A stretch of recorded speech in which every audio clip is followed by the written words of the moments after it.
Welcome, everybody, to another Far and Beyond podcast. We've got the whole gang here. We've got Stephany, Karyn, and myself, Scott, and we're here to just bring you all good things from the world of FARR, which is the Florida Association of Recovery Residences. Before I let everybody start talking, I want to remind all of you, the only way this works is if you like the show, subscribe to the channel, and, of course, share this. Share this podcast. Leave your comments. Karyn, what's up today? Wow, we have somebody awesome. First of all, we'll talk a little bit about what FARR is doing. Can we do that? Let's talk about what's coming up because it's fun stuff. We have Brunch and Learns, and we had one in November at the Treasure Coast, and we had December in where were we in December? By the way, where were we in December? The North Pole. Here in or December. December. Oh, December. We were in Broward. December. Where we were in Broward. Michael and Joe, the office did Broward. And then January, we were up in Jacksonville, which was absolutely awesome. And in February, I think I'm not right. February. Orlando. Aren't we Orlando? No, we're Orlando next month. That's April. Yeah. So. All right. Where are we going to be in the next 2 weeks? March, we're in Orlando. We're in Orlando. And February, we were in Jacksonville. So pretty awesome stuff that we're doing with Brunch and Learn. And we have such great turnout. Oh, in January, we were actually over in St. Pete area. And so as much as I don't remember where we were, I can tell you that the turnout was incredible. We had so many recovery residents there. We had people that want to find out more about how to be certified and what to do and what FARR is doing about the new FARR. So I'm so proud to be part of this. And I know that both Scott and Stephany are too, because our growth is amazing. And what we're offering to certified recovery residences, I think is just incredible. From the years I've been involved with FARR to what we're doing now, I'm so honored to be part of this. Aren't you, Steph? My gosh, so it's so wonderful to watch something grow. You know, it's like you get into recovery and you grow and you watch yourself grow. And this is kind of the same, you know, all the milestones and all the cool things that we're doing. I want to mention too that we have the barbecue coming up on April 27th, and that's at John Prince Park down in Lake Worth. Lake Worth. Okay. Down in Lake Worth. And that's going to be fun. So we're getting, I think the flyers are being ready or getting made right now. So I just wanted to mention that, save the date. That's going to be another good, really, really good afternoon, good time. Yeah. It's on a Sunday. So we're not working. We're having fun in recovery. That's what we're doing on a Sunday. So that's right. So that's again at John Prince Park. April 27th. Check it out. Go to FARR, www.farronline.org, and the information about the picnic is going to be there. Also, I want to remind everybody, maybe you've been a member of FARR for a long time. Maybe you're not a member yet. If you're not a member yet, please find out what they can offer you. It's not just about sometimes you have to do it because of where you are, but there's really so much that they offer you that you're going to want to do it. And if you've done it a long time ago, but you haven't paid attention, FARR is all new. There's all new services available. There's all new things. Go to farronline.org, look at the new site, and find out what's going on. And if you have any questions, ask. Mm-hmm. That's what they're there for. There's a guy named Josh who loves to answer the phone at 3 a.m. So call. He's going to kill. Josh is going to be really happy you said that. Thank God there's no dunk tank at the picnic because you put me in there. Hey, listen, we got a guest. Who are we going to be talking with? We have Richard Preston, and he's from New Life Jax Recovery Services, and he can talk about his sober living. When we were in Jacksonville, I was so impressed with this gentleman, and I sat down and I talked to he and his wife, and they're so dedicated to helping people in recovery that I thought we really had to have him on a podcast. So we're honored to have him. And here we go. There we go. Richard, thank you for joining us today. Thank you for having me. Welcome. Thank you. Welcome, Richard. We just gave you a great intro, by the way. We were so impressed. When I listened to you talk, I was so impressed with you. And I sat down and talked with you and your wife. And I'd met your wife before I met you at the function. And I was impressed with both of you and your dedication to helping people in sobriety. So as we move forward with this, let's talk about what you do. Yeah, your passion was exciting. It was electric in the room. Thank you for that. We needed that. We need more of that in our communities. Tell us, where does the passion come from and what do you do? Well, first of all, let me start with my wife, because she would kill me if I don't mention her. But she is our CRRA, and she is not in recovery. So her passion for what we do came through seeing my journey in recovery. I am a 19-year continuous sober person. Thank you. Nice. I always tell people I was like one of the original crackheads back in the late 80s and early 90s. He's an OG crackhead. I love it. Exactly. So I gave up the fight in 2006, and I've been sober so far. You know, as I got back into the job world and I was progressing, I worked for a major retailer, and I worked my way up to area manager. And, you know, as I was doing this, I kept fooling myself, and I always got to remind myself that I'm in recovery. So I kept fooling myself that I was actually helping people. I sold mattresses, by the way. I worked for the mattress firm, and I worked my way up to area manager. And I kept telling myself, yeah, you are helping people. You're helping people get a good night's sleep. And I said, well, you know what? That's a form of manipulation, Richard, and that's minimizing things. That's not true. You're helping your pockets with these commissions you're making. So one day I came home and I told my wife, I said, you know, I think I'm going to open up. So I said, I quit my job, and it was a 6-figure job. And I told her I quit my job. And she says, what? What are you going to do?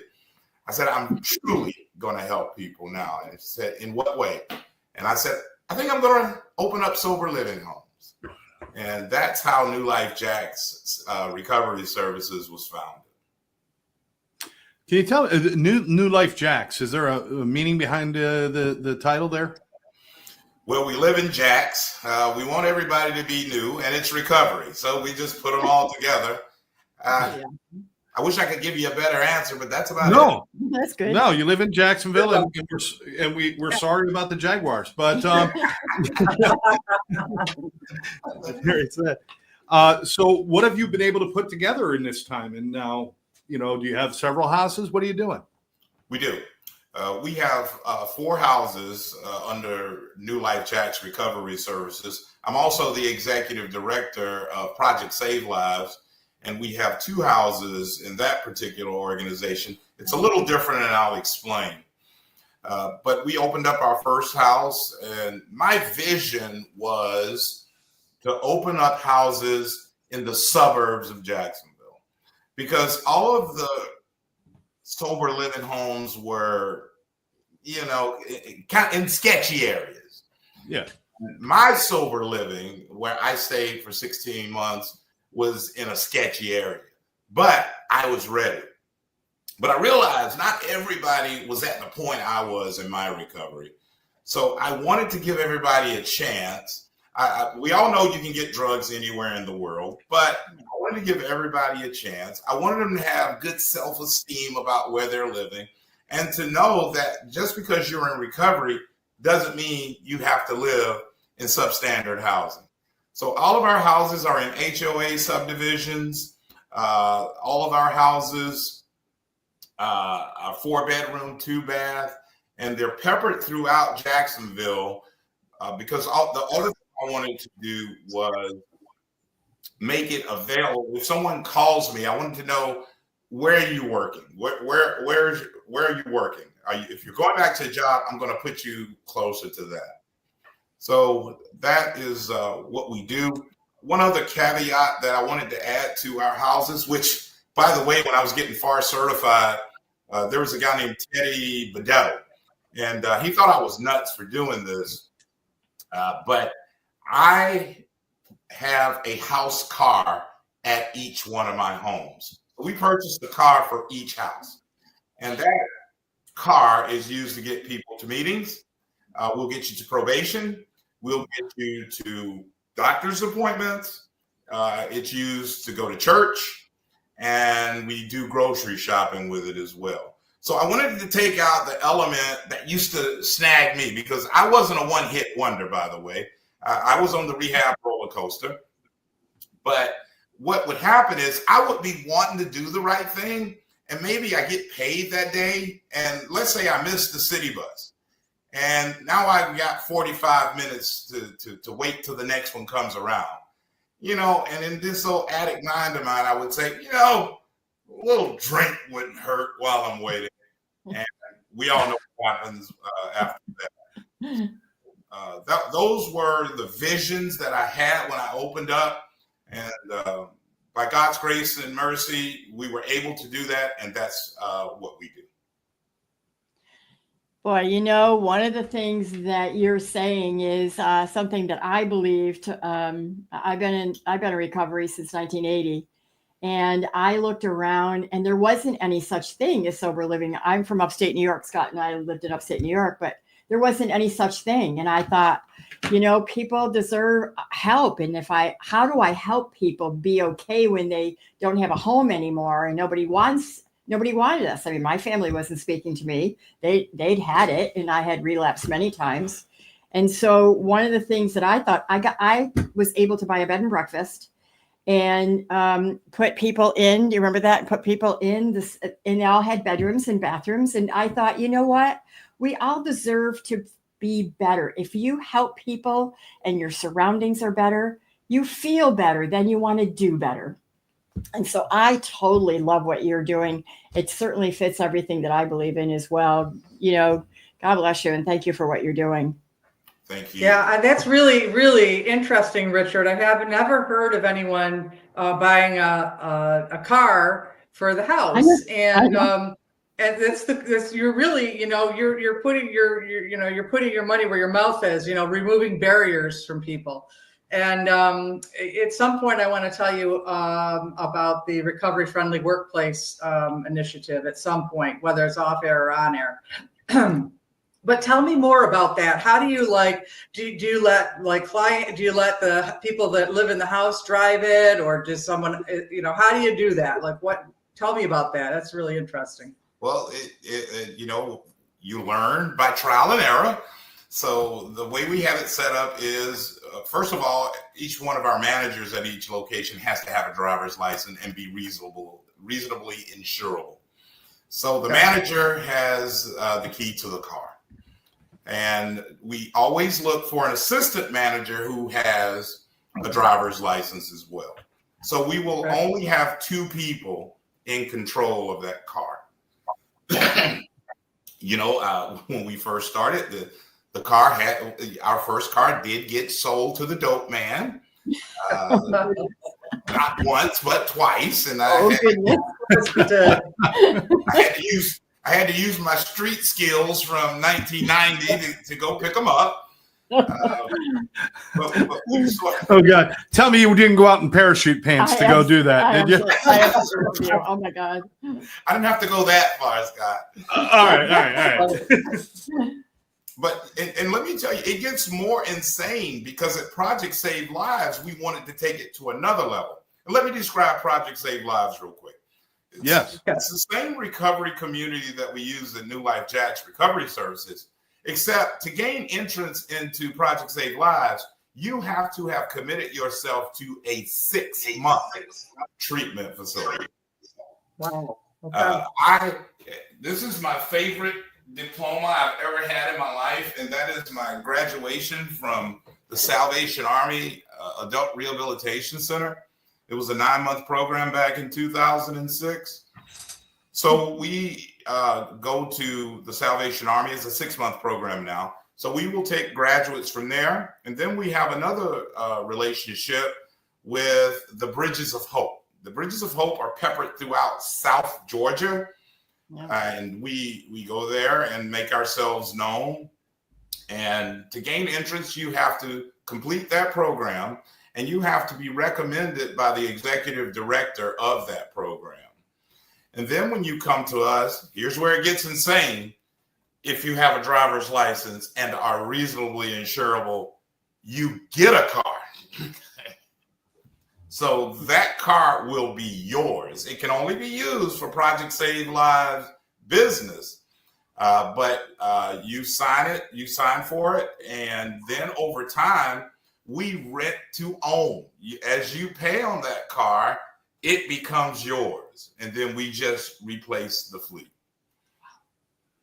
That's fantastic. I gotta I'm think blown that away. there's some place where you faced a situation where it made it like really make sense that giving people freedom of transportation gives them freedom from, from their old shackles and the addictions. Was there a particular moment in your recovery when you said, God, I wish somebody would just give me a hand to get where I got to go? Yeah. And what I used to do is manipulate people, believe it or not, an addict manipulating people. And Yeah, I used to, I'm shocked. No. Yeah, Not that any of us are. I'm shocked. You sold mattresses. Come on, I sold used cars. You're from the same world, bro. we Yeah, I right sold there. cars too. I sold cars and insurance. So, I did I can insurance, remember when I was playing around with recovery. My brother let me borrow a car, and I got a ticket in his name. I didn't pay the ticket. He got in trouble. It was a whole mess. But as you say, Jacksonville is the largest city in the continental United States area-wise. So getting from place to place is a challenge. Even by car, we always say the joke in Jacksonville is it takes 45 minutes to get anywhere you go. So during my recovery, Scott, I had an awesome chance at a position, but it was not on the bus line and it was very far away. So that is, I always remember things or challenges that I had. So that is where that came from. Well, necessity is the mother of invention. Thank God. I mean, that you went through that so that you could see a path. And let's hope that other people kind of like start to copy that. Has anybody picked up on that yet that you're aware of? No. Wow. Well, one, I can remember, and you guys will like this story. I commercial liability insurance, and we're getting our insurance quote, and they give me the quote, and of course it's high because insurance is high. But I'll never forget, the agent calls me back, and she said, "Now, how often are you going to be driving these cars?" I said, "Well, I don't drive them. I let our residents drive." And she goes, "Wait a second, hold on. You mean to tell me you're letting people in recovery who's have been addicted to drugs drive a car? You don't know them?" And I'm like, "Yes, ma'am. I have to be honest with you. We are." She goes, "Hold on. Send that quote back to me because I'm going to send you another one." That's so. And of course, it was higher. It's gonna be lower, right? You're gonna lower it, right? Because you're feeling sorry for me. You thought I was nuts, but I stand by that, and we have seen so much success with that. And the guys understand, and ladies understand, that we trust them. As long as you're doing the right thing. And in our world, you haven't been trusted in years, in decades. That's So right. it's a huge boost in their recovery as well. And we wouldn't change it for the world. Well, and one of the things that happens from that, not only people haven't trusted us, we don't trust anybody else either. So when you get a gift, you're looking at that cross-eyed saying, yeah, what's the catch on this? But then you find out people really do want to help you in recovery because we've all walked that walk in one way or another. It doesn't matter what our line of work was or anything. We've all walked the same walk and felt the same loneliness and emptiness and all that goes with addiction. And when someone comes in and you can share that with them, now the door is open for people to get better. Boy, I really commend what you do. Karyn, I do. I'm glad you brought that up, because as we travel around to the Bridges of Hope, Salvation Army, one of the obstacles we have to overcome is they don't believe it's true. That's right. They don't believe it's true. Yeah. So I wouldn't have believed you either. I'm sure half the residents think it's a bait car. Yes. You know, Yes, you give them the keys, they get halfway down the street, you report the car stolen, boom, they've been evicted from the house, and it's an easy way to do it. But, and Stephanie's always talking about we need better housing because she sees a lot of bad housing. I know that's why she's part of the board. Does this excite you with what he's doing there? I can't even get over it. I'm so excited. But the other part is, how are you funding this? Do you have a foundation, or do you have like help with, buying cars and giving them away? Like, how are you doing this? I know that's probably not a fair. I mean, you know what? We might as well just put it all out in the open. That's my question. He sold a lot of mattresses. That's what we're saying. And truly, that's the answer. As when I was making 6 figures, I was living like I was making 30 because I had been homeless and sleeping in a portalet, and so I saved a lot of money, and I invested a lot of money. Fantastic. And I kind of got addicted to saving money. That was my new addiction, but it all worked out. And we're not trying to get rich over here. We just want to be self-sustaining. Our program is a lot cheaper than a lot of programs in Jacksonville. We do have a deposit and a processing fee, but other than that, we're right in line with everybody else. So we just you are building people and helping people to get a whole better life, and the way that you're doing it, I so respect you. My goodness, it's amazing. Thank you. Now I'm curious, when you got introduced in FARR and you got FARR accredited and stuff, did that help change the direction or what you do with your business? Did that help you in any way? It did. 100% it did. What it did was, I always tell people, I'm also the vice president of the Northeast Florida Sober Living Alliance. So we have a Sober Living Alliance here in Jacksonville. And we try to tell our counterparts how important it is to be FARR certified. So we have some standards that you have to meet to be in the alliance. Of course, they're not as rigorous as FARR, but if we're going to represent you, we want you to be doing things ethically. But back to your question, it tremendously helped us, because what I found was loved ones typically do the research for the sober living while the resident is in treatment or detox or whatever. So when they call, it's just like any other sales. Why should we come to you? And one of the things they've learned now over time is they look for the logo. They look for the FARR logo on your website. Yeah. Nice. And that has just taken us to another level. And I just tell them, I say, it ensures your integrity, ma'am. Your resident is going to be, your loved one is going to be safe. We operate with ethical standards, and our integrity is governed by our certification board. So it has really taken us to another level. Treatment facilities, as you know, can only refer to FARR certified recovery residences. Right. And I think we only have 5 in Jacksonville now, where we are 2 of them. So that really helps us out. And FARR, every Northeast Florida Sober Living Alliance meeting, I get up and do a piece about FARR. And I just tell them the advantages and the benefits of being FARR certified. When you guys came to town at the luncheon, there was a gentleman up there, and he was, discussing, he's not making any money, and FARR charges for beds and all of that good stuff. I wanted to tell him, I said, boy, sir, if you don't know, that's a small price to pay for the advantages that you reap when you get FARR. So I believe in you guys.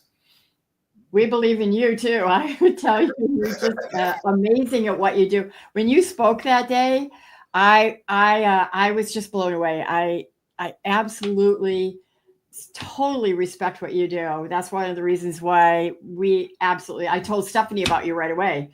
and that we just have to know you and work with you and, and be part of FARR. Maybe you want to be part. There's so many things that you could do to be part of the board itself. If you wanted to be on committees or anything, we would support you in any way we possibly could. So That's awesome.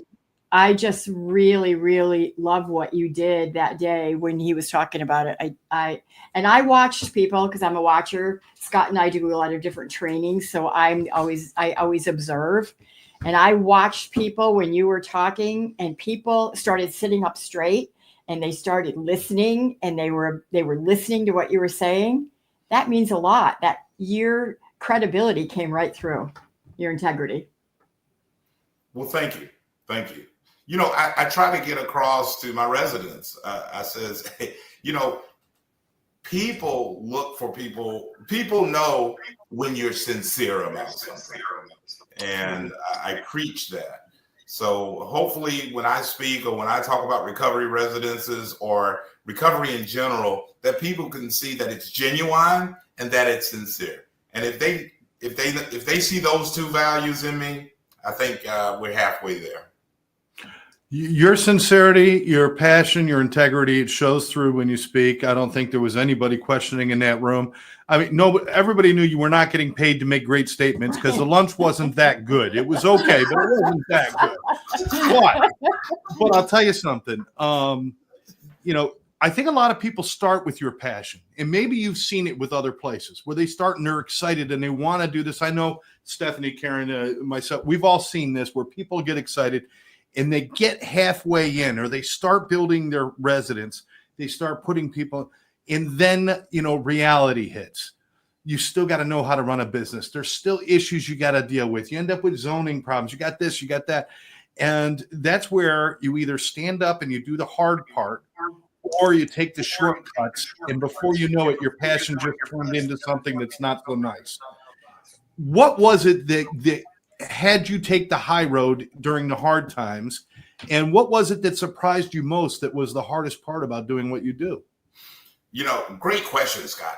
I want to share this with you. The day that Whitney Lehman, I think her name was, yes, called me and told me I was certified, her next question was, who's your CRRA? And then I replied, what's that? Right. I was sitting in a Walmart parking lot on Beach Boulevard, and she calls me with that. And she was like, well, you're supposed to have a CRA. All this was supposed to happen at the beginning of the process. I says, I don't know what you're talking about. And then she kind of told me the criteria. I said, well, I ain't going to be able to do that. I'm a convicted felon. And she said, well, your wife can do it. I was like, okay, great. And I was like, well, how long does that take? And she's like, oh, it's quick. She'll have it done in 6 months. I'm like, wait a second. I just waited a year and something for this. So that was my first heartbreak. And I share it with people, actually teared up in that parking lot. But then my recovery kicked in. It was like, Richard, you've come this far. I probably was about 12 years sober then, 11 years sober. I said, faith has gotten you this far. And you always talk to people about you have to figure things out. I was able to figure it out. There was a recovery residence here in Jacksonville that had gone defunct. Their CRRA was still certified. So I went and paid her, and she got me through until my wife was certified. Now, that's a brilliant thought. A lot of people don't think about that. You can get somebody to come in and say, listen, I know you're a CRRA here. Can you temporarily help me out until I get my own cert? That's a great idea. I don't think people even think about that. Well, you got to remember, Scott, Karyn, Stephany, I'm a former crackhead, and we tend to think outside the box to make things happen. So that's where it came from. All good addicts have to think outside the box. I love somebody who can turn the word crackhead into a compliment. I love that. That's what recovery is. Recovery is being able to take that part of your past and say, not all of it was a waste. That's right. Exactly. And that's funny. Another thing is I came in like everybody else. And this is the analogy I use, and this is what I akin it to. You're like the new police officer on the force, where when they put me on the streets, I'm going to change crime, and my beat, there's not going to be any crime, no murders, no anything. Everything's going to be perfect. And I came in with that because I always shoot high. So when people started relapsing, you know, when cars get sold to the dope man, when somebody fails a UA, at first it was something I thought I was doing wrong. How am I failing them? You know, sort of like parents think they've done something wrong in this whole addiction thing. And that did hit me in the beginning, but then I had to understand, Richard, you know, the recidivism rate of recovery, and this is recovery. So after I got over that initial shock that, hey, everybody isn't going to be a 19-year continuous sober person, not in the beginning anyway, then I got over that and just understood that we just need to help everybody who reaches out. And by the way, we do stats every year, and we've got a pretty good staying sober rate for the people that we can keep up with, of course, but we hover right around 22% of people that leave here stay sober. So we're very proud of that. Would I like it to be 100? But as they say in recovery, Richard, those are unrealistic expectations. So. Listen, if you try to help 100 people, you only help one. It was still worth working on the other 99 because that one person means everything. Stephany, this is the people. This is the guy we want at the picnic. We want these guys there, right? Yes, we do want you at the picnic. It's kind of a long drive, but you know, when there's a will, there's a way. You know, you got a whole bunch of cars. Tell them about the barbecue. Good. I don't know what you asked. Tell them about I don't know what you asked. Tell them about the barbecue? Mm-hmm. Is that what you said? I'm sorry, I couldn't hear you. I was probably talking over you. So the barbecue is down in Lantana. It's a place for sober living homes, FARR certified sober homes to come together with their clients and people that live there. And you know, we're going to have food and games and prizes. You know, we're giving away Walmart and Public gift cards and having raffles, and you know, it's going to be a good time. It's from noon to 3, I believe, down in Lantana. Actually, we're doing 11 to 3. People can come at 11, right. but the food is okay. The food is at noon. Yeah, and then that's all it is. The food. Yeah, it's 11 to 3. Yes, what and date it's in is that? It's in Lake Worth. It's on a Sunday, and I believe it's the 27th. 27th, right? April 27th. We can send you a flyer so that we'll make sure that you get the flyer. We'd love to have you come down. I know it's a long way to go, but either way, hopefully we'll be able to spend some time with you in the near future, because it's people like you, Richard, who wear their recovery right out in front of them, that live out loud, that help others unabashedly, that never give up. These are the people, you're the ones who are going to lead us into a better future for recovery and for people who are in need. So thank you for all that you do. You are the classic underachiever. You hardly do anything all day, but which actually it's good that you're distracted so you don't have to watch the Jaguars. But it's such an honor to have you on this show. I hope you would also accept an invite to come back on another show down the road a little ways. Most definitely. I want to say too, I want to thank y'all. I'm honored and I'm humbled more than anything to be on this show. And Scott, you know, I always tell people I wear my recovery on my sleeve. As a matter of fact, my mind is so twisted. I wouldn't be where I am today if I hadn't smoked crack. Sort of crazy, right? So it's true. My go-to answer, no matter where I am, I'm at the DMV and the lady's like, you know, messing up the stuff. And she's like, sir, thank you for your patience. I know I kept you for 2 hours, but you were so patient. And my answer is, you know, I used to smoke crack, right? And they start laughing like you guys. I go, no, I really used to smoke crack, so this is nothing, man. And amazingly, her shift ended right at that moment, and somebody else had to take over. Just amazingly. Oh my God, that is awesome. Richard, Well, I'm going to be calling you to put you on one of my podcasts, Sober Life podcast, where we can talk about the joys of sobriety, recovery, of living out loud, and I'd love to have you on. So I'll call you about being on that show too. All right. One last thing, and I know I talk a lot, but I want everybody to see my book. In 2016, I wrote a book, Serenity Granted, Accepting Hardship as a Pathway to Peace. And this is my journey right here.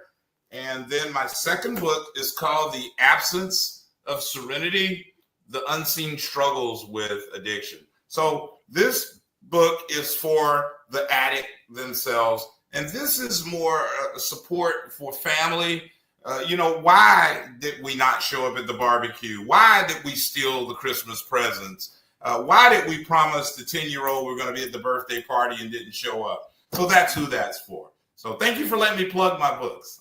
Of course. Text me pictures of that and we'll put it out. Are those books available on Amazon, my friend? They are not, but they are available through me. I just buy my own cachet, and I have a website. You order them. I don't like. Please give us the website. Give us the website. Okay. Yes. Bring up the website.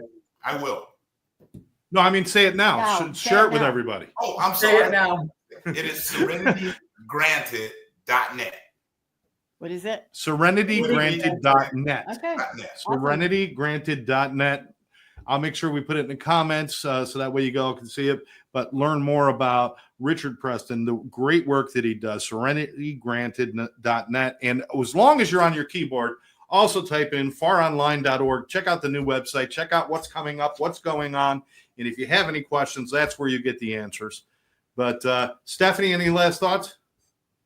I'm so inspired by Richard. And I've always been amazed at how the FARR, the folks that have FARR certified housing are so creative with a lot of what they do at their houses. There's a lot of things to share. There's a lot of people that are doing some really innovative and cool things with the people living there. And keep it up. And this is the best place to come and share what you're doing at your house that might be a little outside the box or a lot outside the box, but people are doing some great things. So thank you to everybody out there that's really making it their business to stay sober and to help the next guy get sober or girl.